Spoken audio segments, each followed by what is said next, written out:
Hello, everyone, and thank you so much for joining the Center for Financial Social Work today to celebrate our 20th anniversary.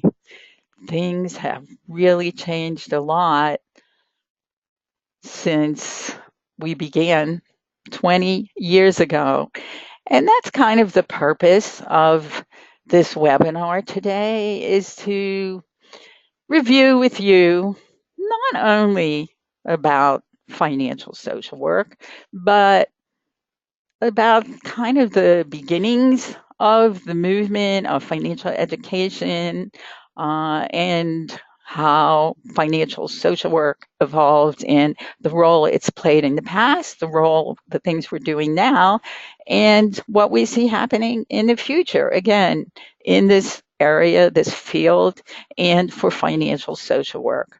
So let's go ahead.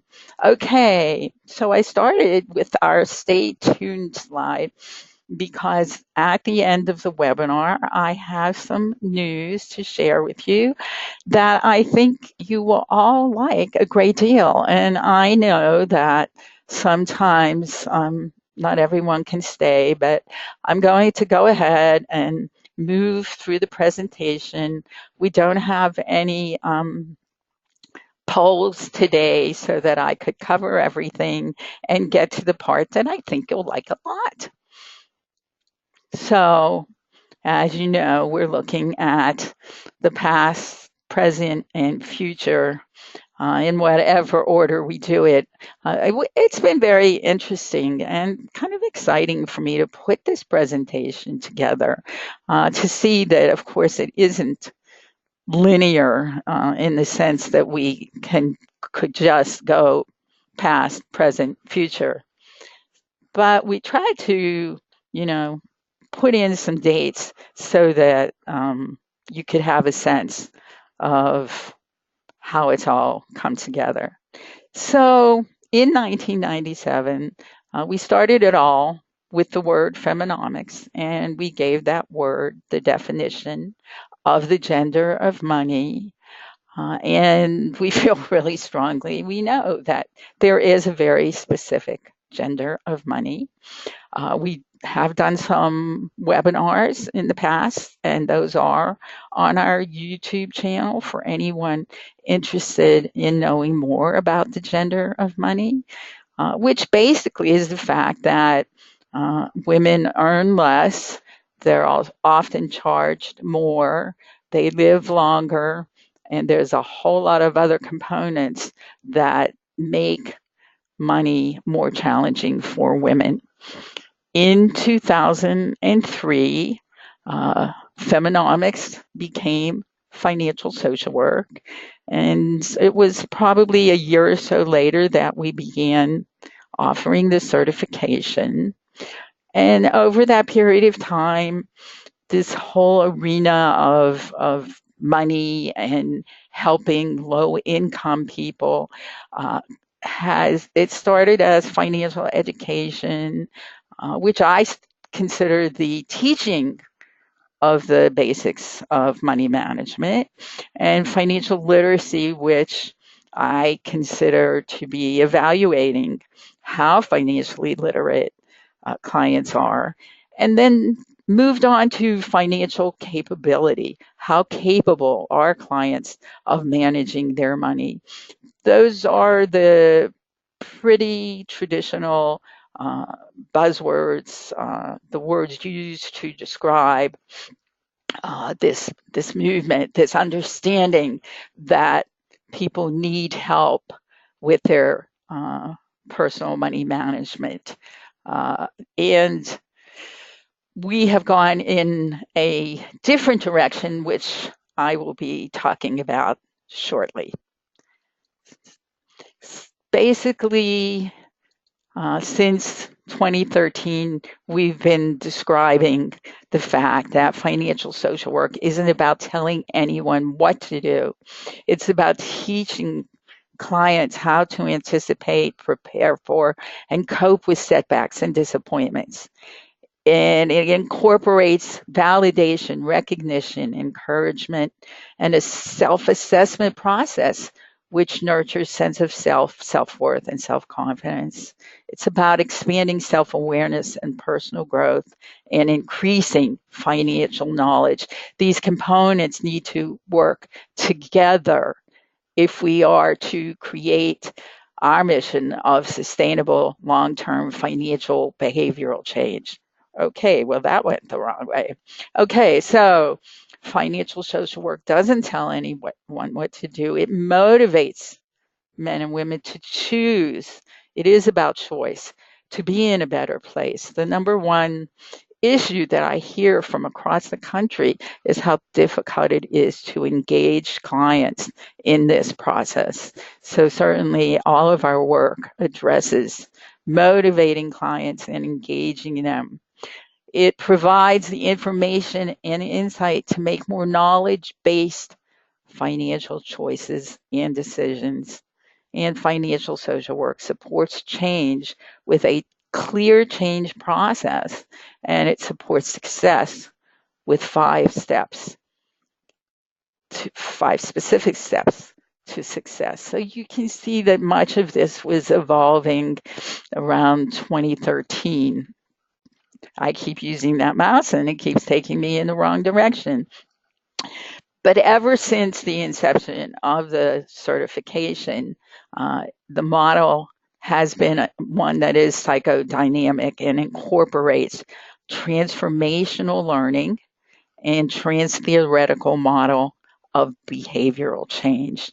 You can see the graphics for those two components right there, and you can see how basic they are to financial social work. And they make a very important, they have a very important influence on how we work with clients. So the model itself is an ongoing, highly experiential behavioral model. It incorporates financial education, motivation, validation, and support. Very interactive, introspective, and strengths-based. It works individually and with groups. And we certainly have numerous graduates using it in the area of providing financial therapy. This has been an evolving model, the Wolfson Financial Wellness Model, but it is at a point that truly captures what this work is about. We want to help clients improve their relationship with their money and with themselves. In this way, we provide a foundation that helps clients understand the need to examine and work to change their financial behavior. Financial behavior being how someone earns, spends, saves, shares, and borrows. And this is how we create our financial circumstances. It's as simple as that and as complicated as that. And you can see the arrow shows you that that is where behavioral change actually happens. So we know that unstable financial circumstances jeopardize emotional, physical, psychological, mental, financial, and overall well-being. That graphic captures some of the specifics, and you will see in a few minutes how we are expanding into the area of money and health and money. So this is actually pretty new for us, this area of financial healing. You will see after this, I believe, the area of financial wellness and financial well-being. And that's been important to us for a while now. But the actual concept of financial healing is one we've really just recently been developing. And I think it's a really exciting and important piece of this work because financial healing requires addressing the emotional, physical, mental, and psychological damage and challenges of financial problems. Because financial problems and issues are about much more than money. So we're really stepping back further from financial well-being to explore how, when, where does financial healing happen? So this is a new model of financial healing where you can see the relevance and importance of rethinking and realigning your relationship with your money and with yourself. Those two pieces are so interconnected. And the reason people struggle financially has a lot to do with how they think and feel about themselves. And we will continue to focus on that area because it is so important to financial wellness. If you have any questions as we're going along here, be sure to put them in the question box, and we will address those at the end of the webinar. So financial healing is a process, and it's a very personal, individual, and emotional choice.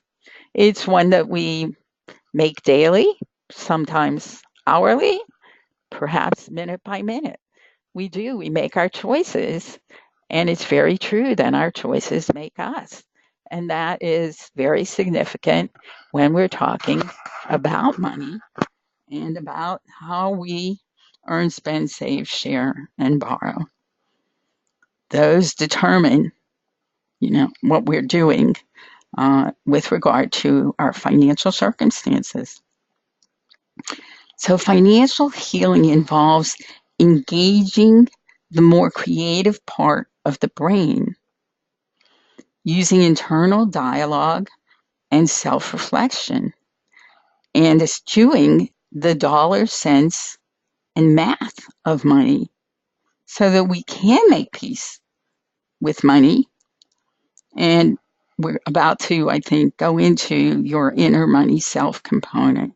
But if you look at this, you can begin to understand if you are new to us, and we often have a significant portion of our attendees at our webinars who are new to financial social work. But of course, today's celebration of 20 years probably appeals most to those of us who have been a part of our financial social work community for a while. But we've really come to recognize as time goes by, we've been looking at financial behavior and the relationship of how you feel about yourself. It's really about the thoughts, feelings, and attitudes we have about money, much more than the dollars and cents. And we're always asking, what do we do and how do we help our students and graduates at the center and the clients that they work with to be more engaged, to recognize that there's so much more to consider and understand before looking at those dollars and cents, before introducing that B word for budget that so many people really don't like. I believe the statistic is less than or fewer than 50% of people maintain a budget.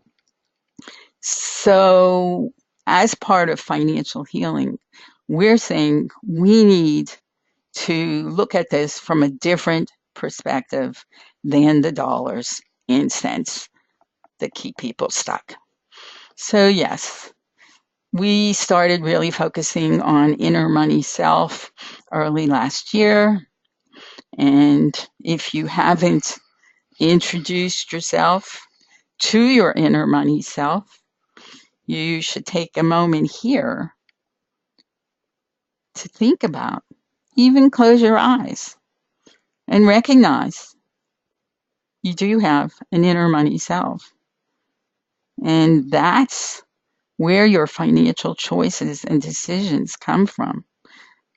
Because clearly, when you think about it, you understand that dollars and cents don't make financial choices. They can't make financial choices. So we have been developing the concept of inner money self for around 2 years now. So let me tell you more about inner money self. It isn't just about the money. It is about the self. If we're asking clients to take on a new way of thinking about money, we have to understand that it's how they feel about themselves. If we want clients to put in the time and the effort to change their financial behavior, they have to feel like there's a reason to do it. So all of the work of the Center for Financial Social Work involves helping clients feel better about themselves, to increase and expand their self-respect, their self-awareness, their sense of self, self-worth, self-sufficiency, self-confidence. That's an important part that we offer and focus on.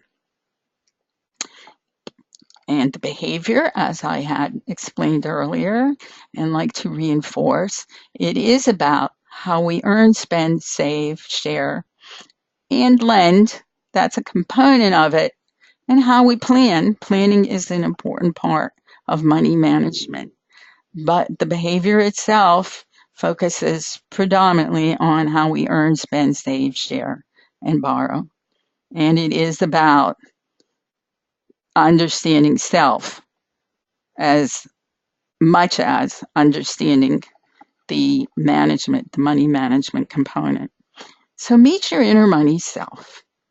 Your inner money self is your best friend when it comes to your financial well-being. Of course, you need to let it be your best friend. And there's a lot of work to do around that. But if you think about it, it's a really strong healing component because it isn't dealing with how much money you have. It's helping clients to feel better about themselves and understand that there's so much more to improving their financial circumstances than how much money they have.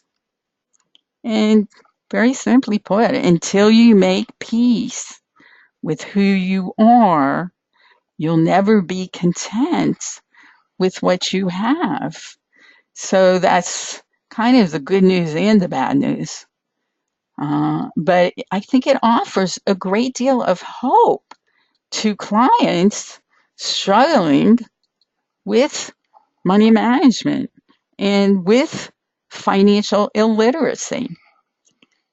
Your inner money self is the part of you that wants to do better with your money, but hasn't managed to yet.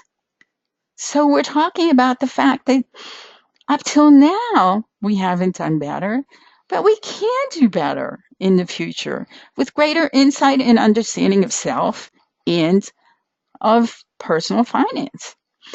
And it is the part of you that wishes she or he understood why you keep struggling with your financial situation. And the part that knows that you could and would manage your money better if you knew where and or how to get started. So these are very hopeful concepts that we can address. So your inner money self is the part of you that experiences negative feelings, the depression, anxiety, stress, sadness, anger, when thinking about your financial circumstances. And certainly those negative feelings don't help anyone at any point in time, but they certainly don't help someone who's struggling financially. And it is the part of someone who fears losing their home, their job, their marriage, their family, their health care. So much fear associated with money. And your inner money self is the part of you that practices unhealthy or dangerous behavior in trying to cope with your money problems and finds it difficult to function at home or work because of financial worries and fears. But that's the part of anyone that wants to do better, that wants to have a better financial future. And that's the component that we address. Your inner money self needs to learn and to know and accept and understand the huge emotional component that needs acknowledged, addressed, and understood in order to heal financially. I see all of this as very positive. Of course, I see financial social work as a very positive, hopeful concept. So financial circumstances originate from within your inner money self, which includes your thoughts, feelings, and actions with your money and with yourself. So money isn't the problem. It's your relationship with it. It's your relationship with your money and your relationship with yourself. So someone with a healthy inner money self or money self engages more readily, is more hopeful, is more eager to change, and more prepared to succeed. So we're setting the foundation for the dollars and cents component. And of course, that's essential. But by setting this foundation, we're creating the ability for clients to be more open and receptive to the steps that involve dollars and cents. And those of you who join us regularly know my favorite graphic. And to me, this woman represents being at peace with her money. And that's how we would certainly love to see everyone feel and be financially healthy, be in a better financial wellness position. So around 2015 until the present, we have been working with the concept of financial wellness. It just seems so much more holistic, more positive, more hopeful, and that's what we consider financial social work to be all about. But as the earlier slides did show, we've only now, in the past few months, moved on to incorporate financial healing and the role that it plays in financial wellness. So financial wellness is about money. Of course, it's about money, but money is complicated. And that's what's so offsetting for so many clients. Financial well-being is about so much more than dollars and cents, as I've been saying since we started. So our definition, we gave our definition earlier for financial healing, and our definition for financial well-being is embracing the financial component of your life. So money is not a constant concern and stressor. And feeling and being more in control of your money and your life. More traditional financial wellness definitions, financial well-being definitions, look at how prepared someone is for an emergency, how much they have in savings, how much they earn. That's one way of approaching it, but it hasn't proved to be the most successful way for many clients. This is our more positive and holistic approach. So now you see that financial healing and financial well-being, they're ongoing processes. They don't start and end. Everyone on the webinar, including myself, we know how fluid everything having to do with money is. But the financial healing process does proceed and contribute to financial wellness. And I'm so excited to be able to share that new piece with you on this 20th anniversary celebration. So I just want to talk for a moment about the money disconnect that I feel is impacting the culture, the country, the clients. If you, again, you'll see we really began addressing this issue back in early 2015, late 2014. It's the fact that the money disconnect keeps us out of touch with our money. We have our salaries direct deposited. We use digital wallets, credit cards, debit cards.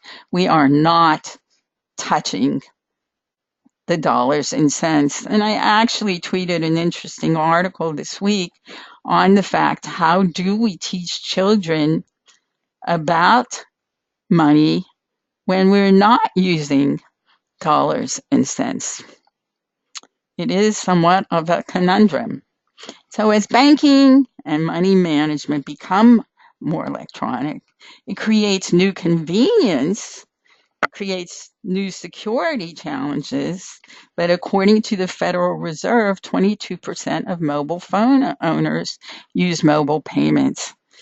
I guess I could take a moment here to mention the Equifax disaster and how it will impact most of our lives, if not all of our lives, forever.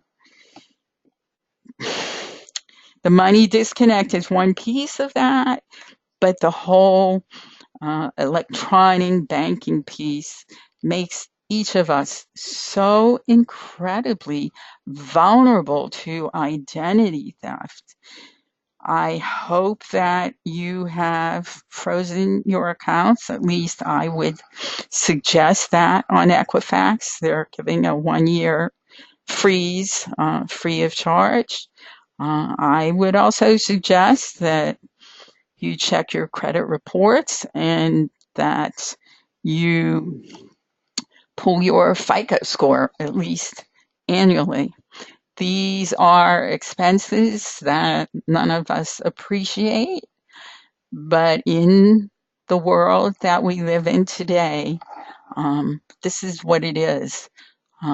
There are some bills being put out there that might provide us with greater protection.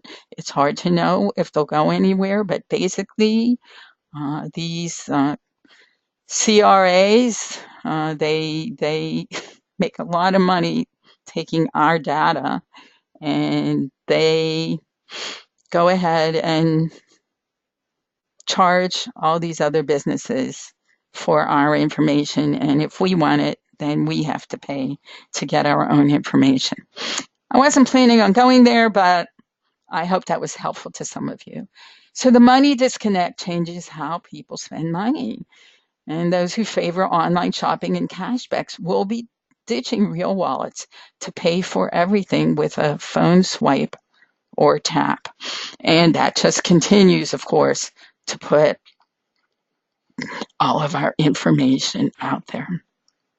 Makes it easier to spend more quickly, carelessly, and thoughtlessly. Spend without considering the long-term impact.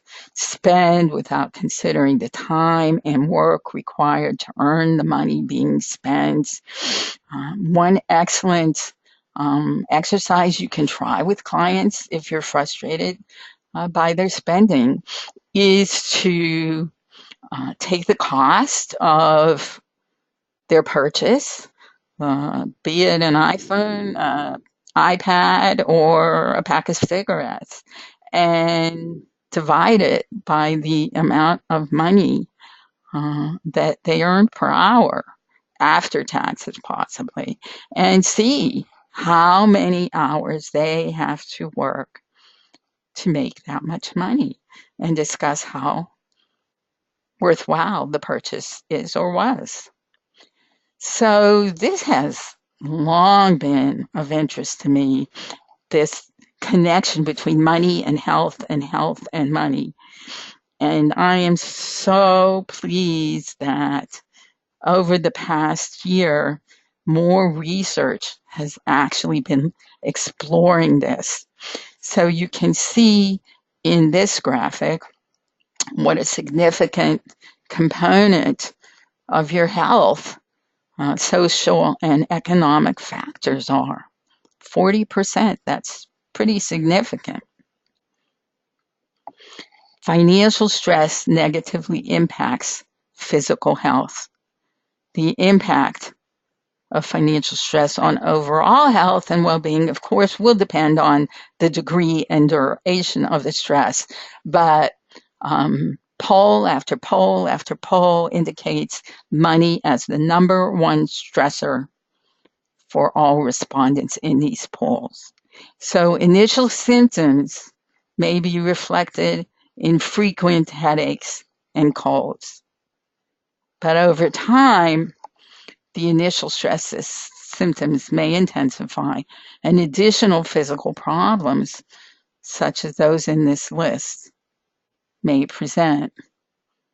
I should have done a poll here to see whether any of you have observed your clients with financial problems experiencing any of these symptoms, from ulcers to high blood pressure.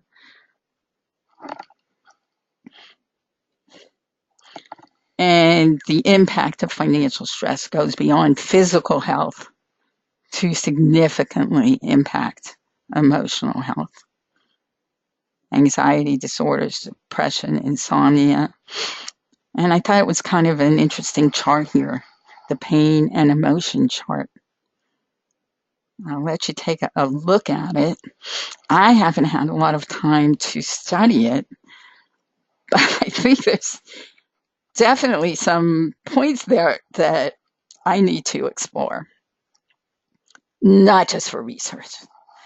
So as far as financial stress impacting emotional health, research has found that worrying about that triggered stress reduces resilience against mental health problems, and that mental health problems decrease self-control, increase spending, and damage financial judgment.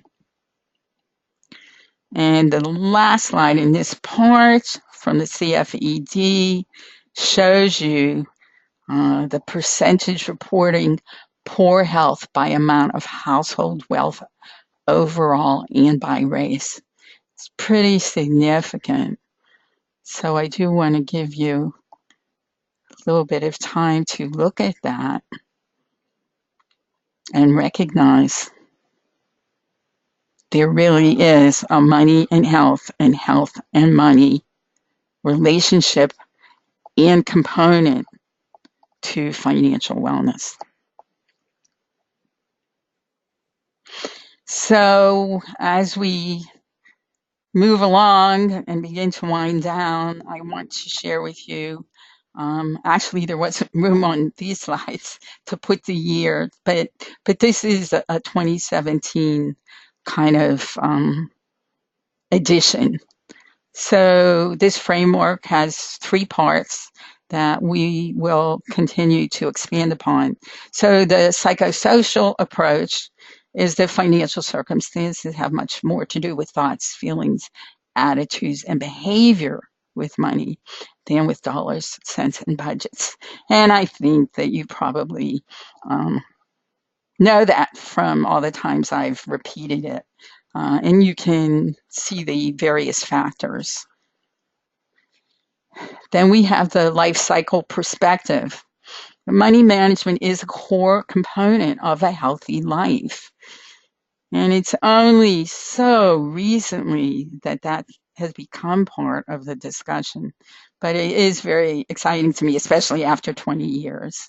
So every stage of the life cycle is influenced by individual, family, and social norms. Economic and social justice depend upon healthy financial circumstances across the life cycle.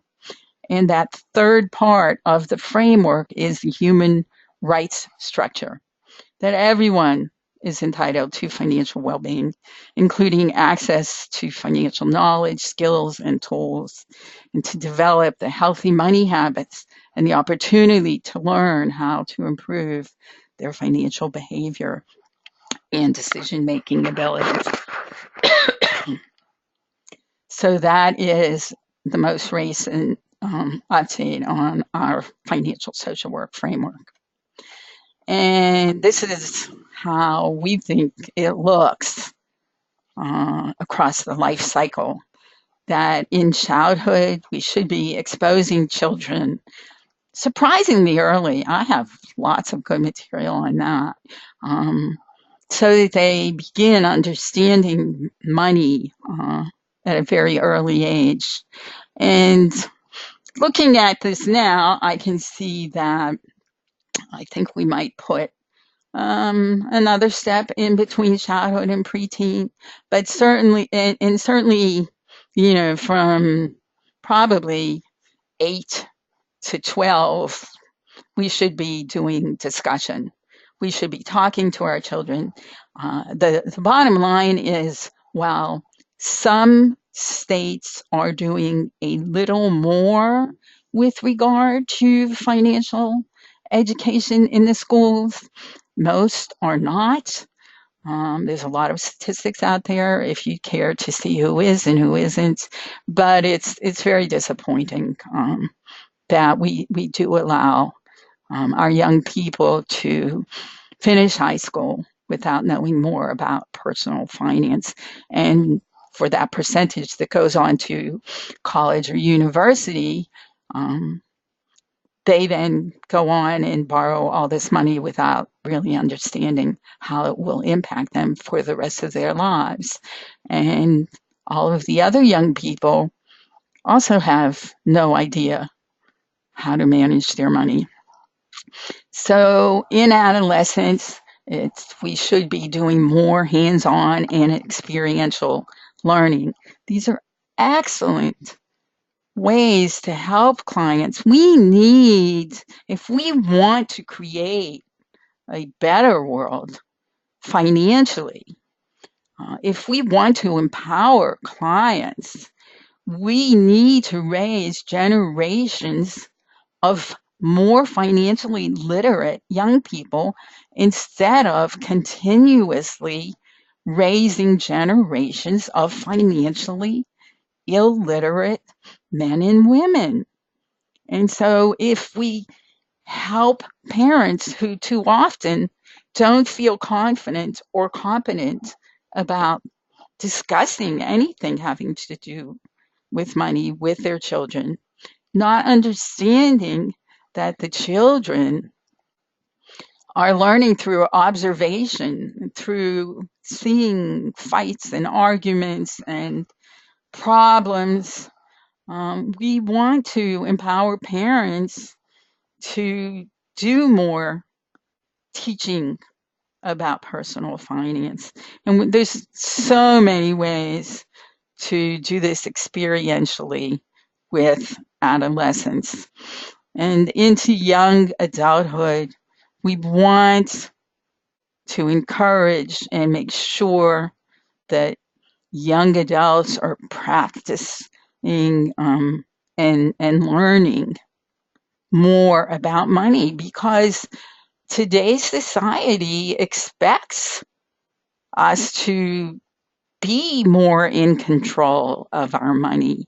And when we don't feel in control of our money, we don't feel in control of our lives, and we aren't in control of any of it. And the most popular way to deal with that is to ignore it and pretend it isn't real. So in adulthood, we would hope to have adults in a healthier place to do better with their money. And then later in life, we would hope that grandparents and parents would pass on their financial wisdom and knowledge and not their financial problems.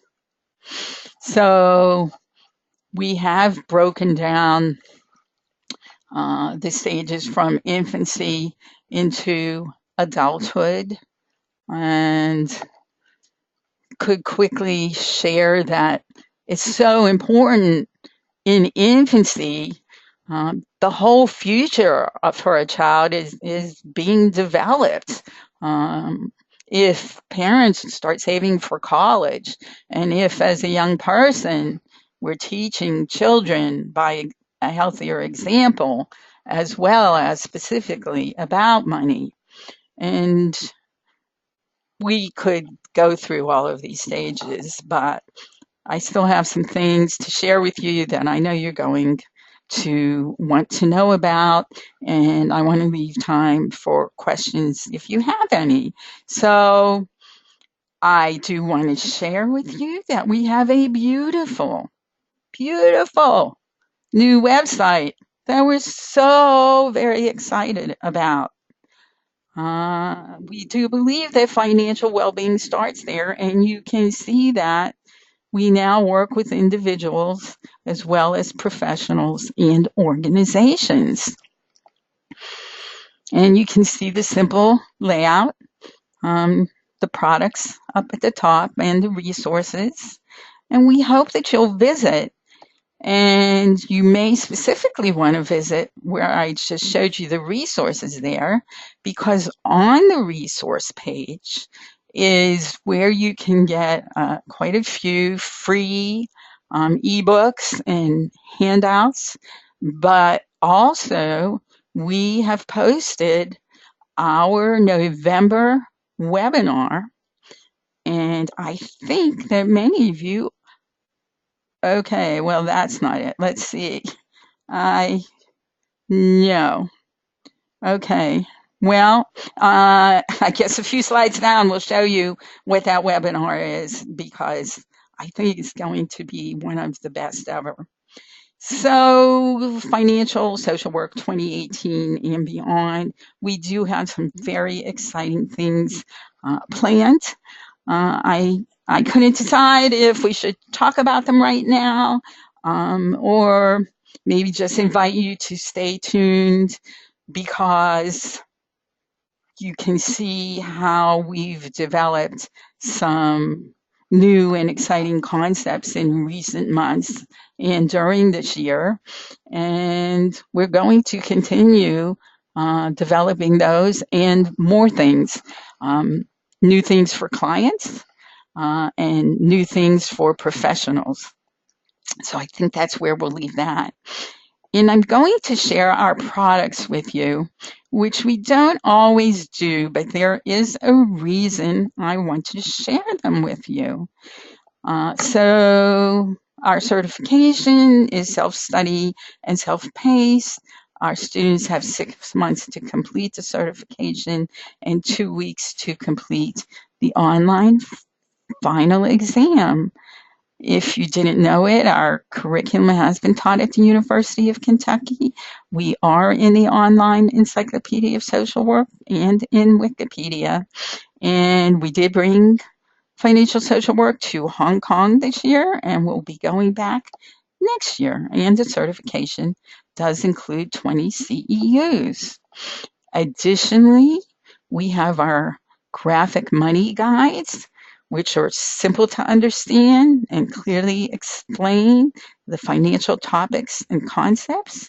They're attractive for maximum engagement, and they're action oriented and provide concrete steps for immediate use.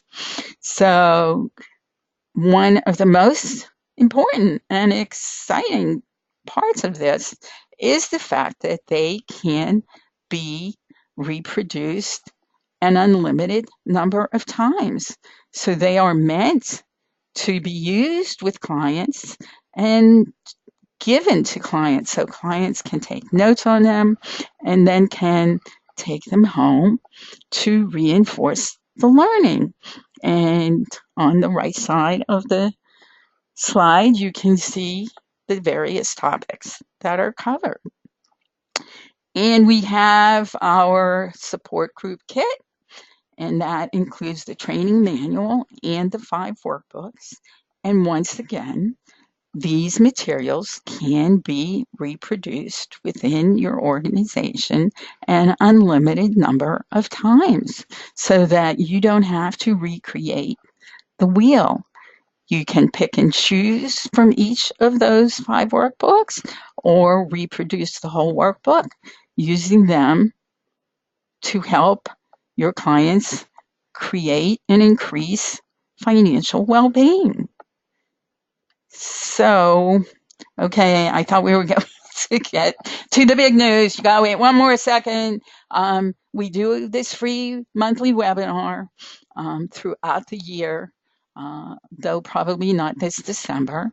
And you can see these were the last 6 webinars. They ordinarily, let's see, for all of these, we did have guest speakers, but to address the 20th celebration, I was best suited to do that one today.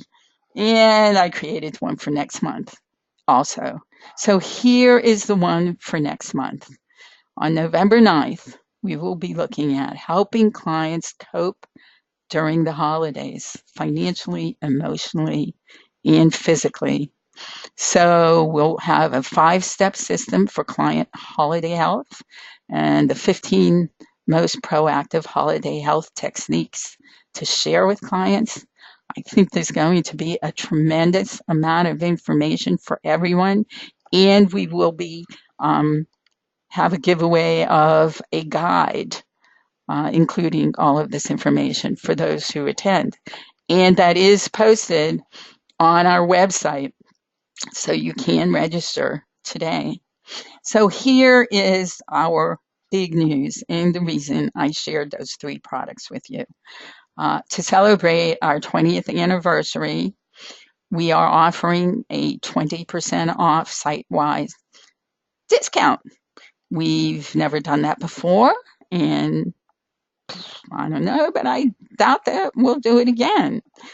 So at checkout, if you put in FSW20, the cost of your purchase will be reduced by 20%. And we hope that will help you to be able to join our community in a new way, in addition to our webinars, which are certainly meant for everyone. And for attending today, we had said we had a gift for you, and we do. We are giving you a free money guide on credit scores and financial profiling. And if you look to the right in that rectangular box, you will be able to take those downloads right out of the box. Under handouts, there are 2 of them, a set of instructions and the actual financial profiling guide. And we'd love to hear how you like them when you use them. And thank you, Rita. So shall I share with you some of the questions or comments? That would be great. Thank you so much. Dorlee has been with us for around 5 years and has made just an it can't be measured, the contribution that she has made to financial social work and how much I personally and professionally appreciate her. Thank you, Dorlee. Oh, thank you, Rita. So you have some congratulations on the 20th anniversary. And then you have one person commented that money doesn't come with instructions. That, well, this is true, as life doesn't come with instructions. And if you're looking for some feedback on that, that's kind of sad, actually. I never thought about it that way. I've certainly thought about the fact that, life doesn't come with instructions. But I would hope and think and wish that our school systems in this nation were realized that and wanted to do more about it.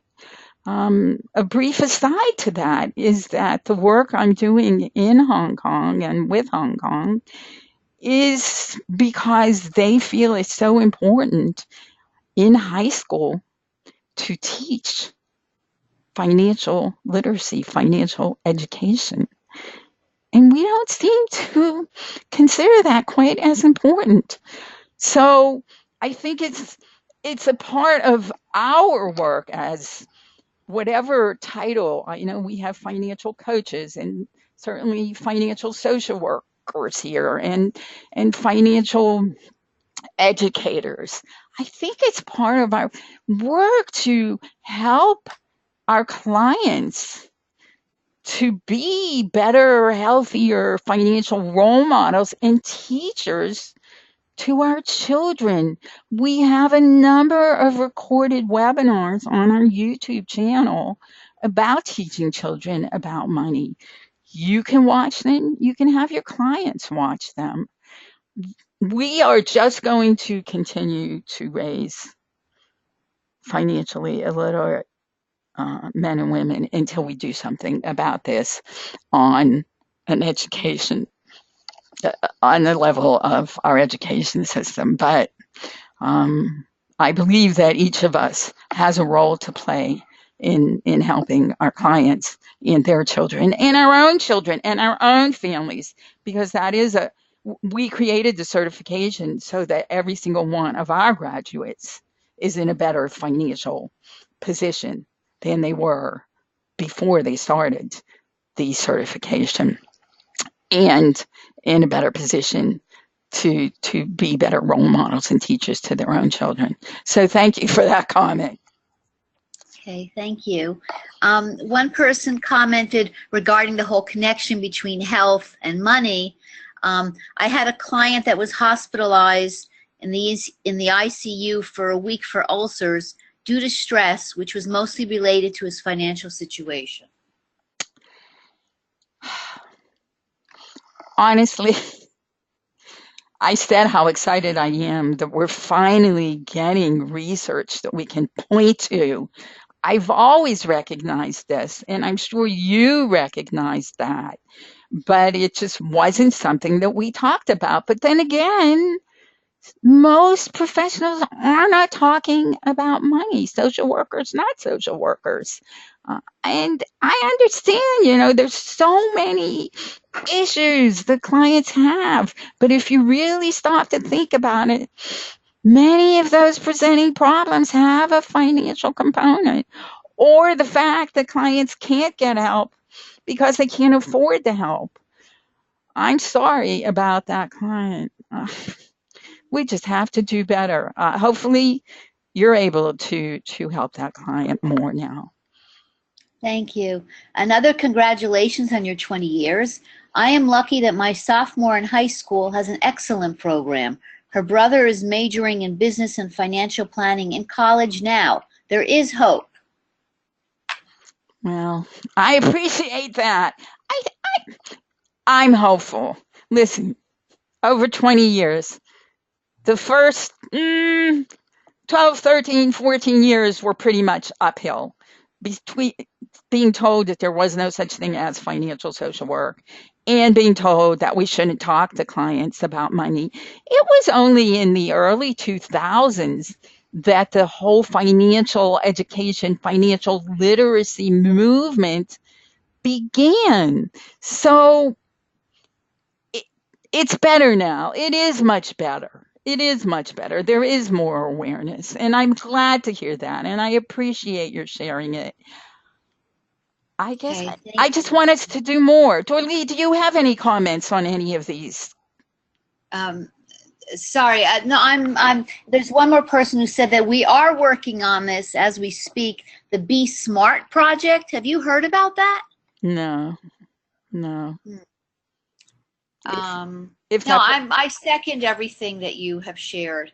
Oh, and then someone just sent in this comment. I agree with you regarding money being a huge contributor in poor health problems. Thank you for developing financial social work to educate us as professionals and our clients. well, thank you for those kind words. And I really, like to think that most of our students and graduates also benefit from the certification. I actually had an email yesterday morning from someone who does housing uh, training, who said that she assumes that when she started the certification, she's in workbook 2 now. She said she assumed that it would just be, reiterating what she already knew. And she actually took the time to write me and tell me that it's so different and she's already learned so much new material. Um, Again, thoughts, feelings, and attitudes. We really need to get more and more at the root. And I think as we help clients feel better about themselves, they'll be more willing to spend the time and the effort, more engaged in the process, and more empowered personally and in ways that can help raise more financially literate children. I sure hope so. And I appreciate that feedback. Thank you. I'll throw you a question, Rita. Uh oh. As you were talking, if I may, I don't know. Can I answer it?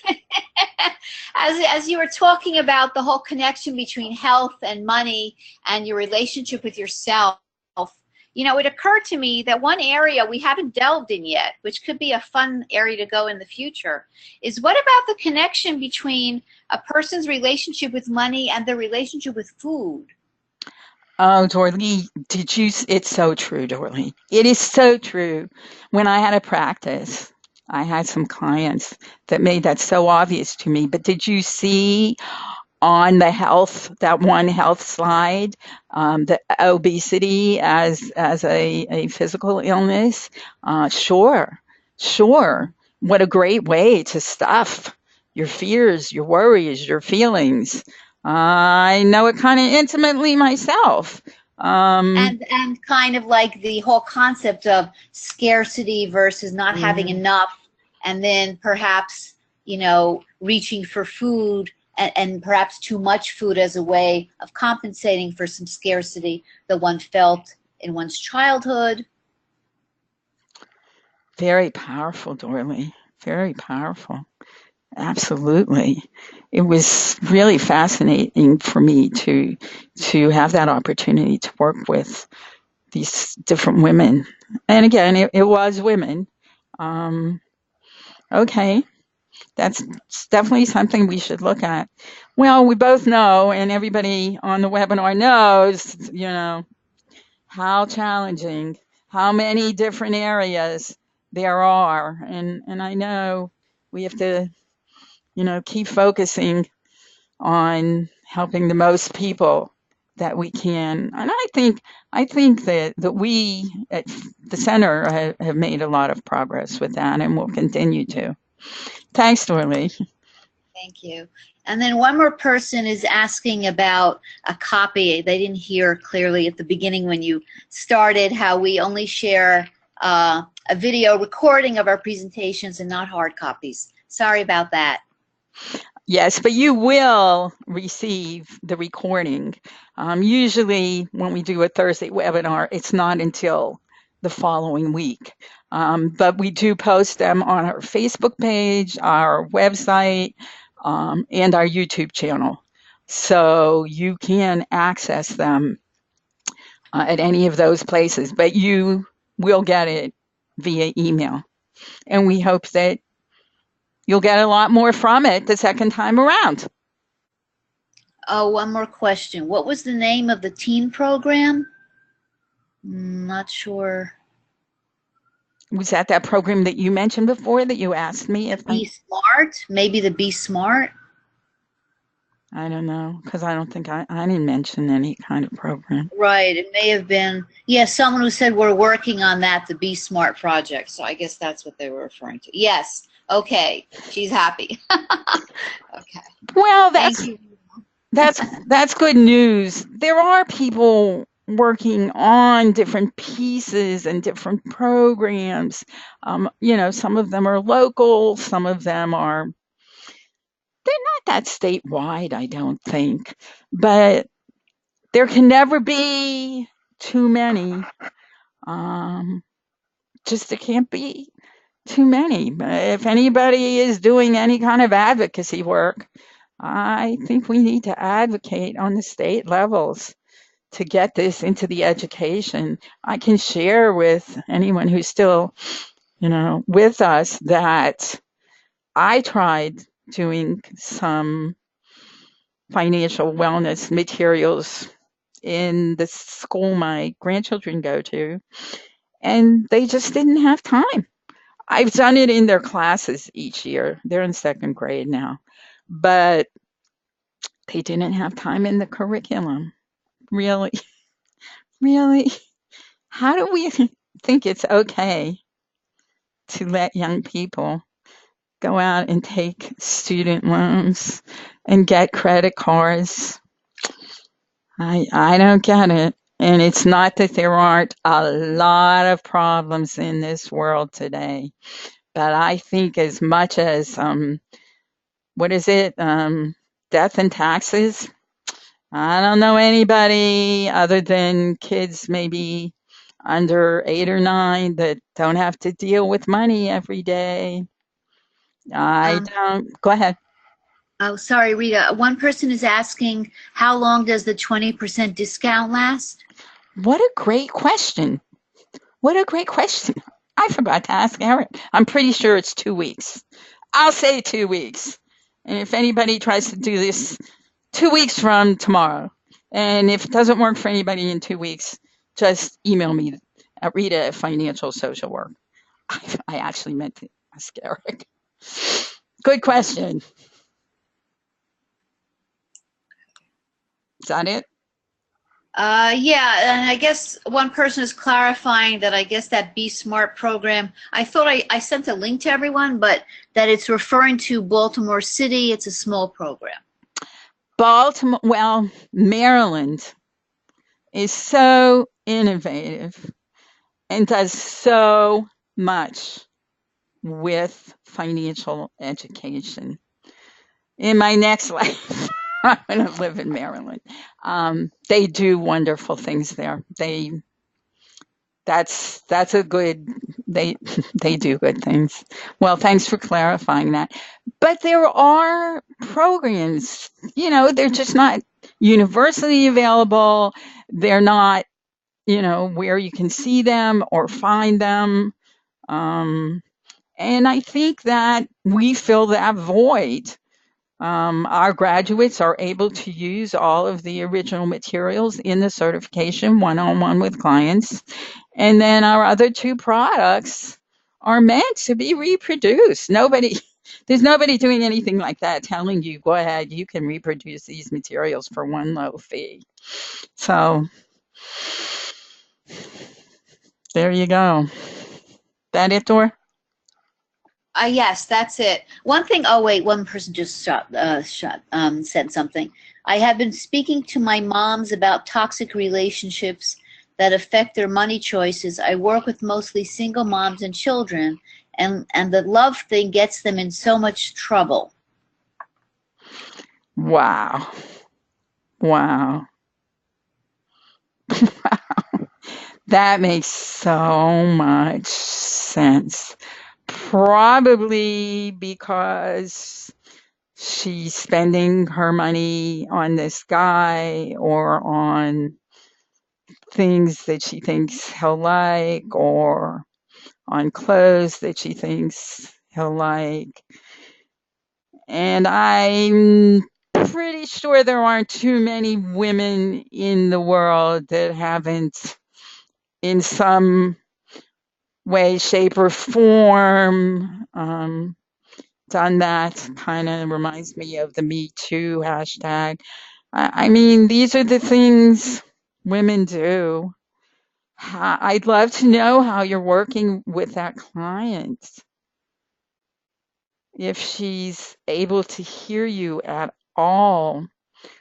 I worked with so many women who eventually reached that point of great regret for the money they spent that way. That was so harmful and hurtful in the long run.